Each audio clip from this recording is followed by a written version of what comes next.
অনুষ্ঠানে উপস্থিত হওয়ার জন্য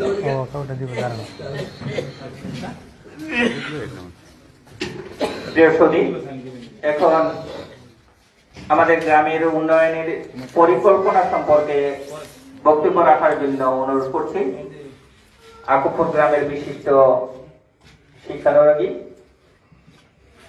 ইয়াকুব আলী ভূঁইয়া পাবলিক উচ্চ বিদ্যালয়ের সম্মানিত প্রধান শিক্ষক জনাব মোহাম্মদ বিলাল হোসেন। বিলাল ভাই মূল্যবান বক্তব্য রাখবেন।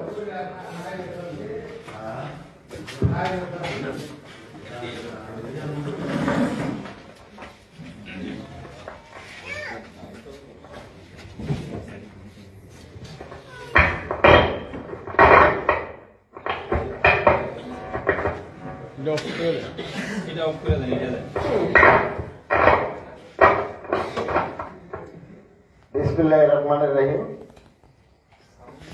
আসন্ন জাতীয় সংসদ নির্বাচন উপলক্ষে আয়োজিত মিটিং এর সম্মানিত সভাপতি, উপস্থিত সুধীবৃন্দ, উপস্থিত গ্রামবাসী এবং এলাকাবাসী, আসসালামু আলাইকুম। আমরা আমাদের গ্রামবাসী তথা এলাকাবাসীর উদ্দেশ্যে শুধু আমি একটা কথাই বলবো, আমাদের গ্রাম সাধারণত একটা শান্তিপ্রিয় গ্রাম। সবাই শান্তিতে বসবাস করতে ভালোবাসে, আর এই শান্তিপূর্ণভাবে বসবাস করতে হলে কাকে ভোটটা দিলে আমরা শান্তিপূর্ণভাবে বসবাস করতে পারবো সেটা কিন্তু আমাদের সবারই জানা আছে। সেই হিসাবে ইউসুফ আব্দুল্লাহ হারুন সাহেব বিগত যে বছরগুলোতে মুরাদনগর উপজেলাকে পরিচালনা করছেন, এতে আমরা সবাই অবগত আছি যে তিনি একজন শান্তিপ্রিয় ব্যক্তি এবং এই বিগত দিনগুলোতে তিনি খুব সুন্দরভাবে মুরাদনগর উপজেলা পরিচালনা করছেন। এখানে কোনো দাঙ্গা হাঙ্গামার কোনো কিছুই হয় নাই। আচ্ছা, তাহলে ওনাকে যদি আমরা ভোটটা দিই তাহলে আমরা সবাই শান্তিপূর্ণভাবে কি সহ অবস্থানে বসবাস করতে পারবো। আর যদি আমাদের অপরদিকে জনাব জাহাঙ্গীর আলম সরকার, ওনাও ভদ্রলোক, কিন্তু ওনারা যে সমস্ত নেতৃবৃন্দ আছে তারা সাধারণত একটু উশৃঙ্খল টাইপের। ওনার যদি জয়যুক্ত হয় তাহলে আমরা যে শান্তিপূর্ণভাবে বসবাস করে আসছি সেটা মনে হয় আমাদের পক্ষে সম্ভব হবে না। এই হিসাবে আমি সবার প্রতি উদাত্ত আহ্বান জানাবো যেন আমরা নৌকা মার্কায় ভোট দিয়ে ইউসুফ আব্দুল্লাহ হারুন সাহেবকে মুরাদনগর উপজেলার এমপি হিসাবে মনোনীত করতে পারি। আসসালামু আলাইকুম।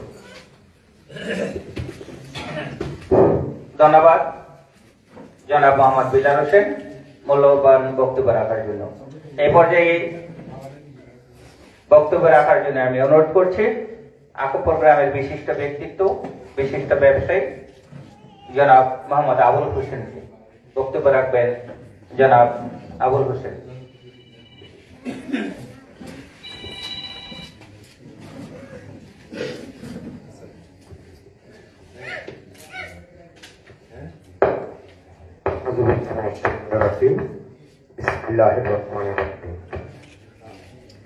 আসন্ন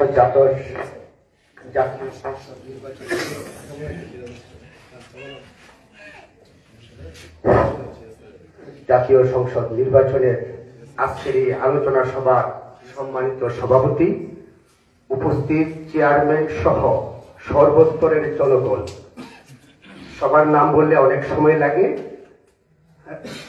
আস্তে আস্তে রাত্র হইতেছে। সঠিক কথাটা হলো আমরা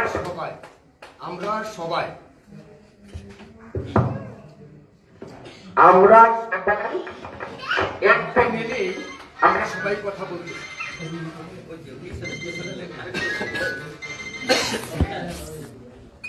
বাংলাদেশ সরকার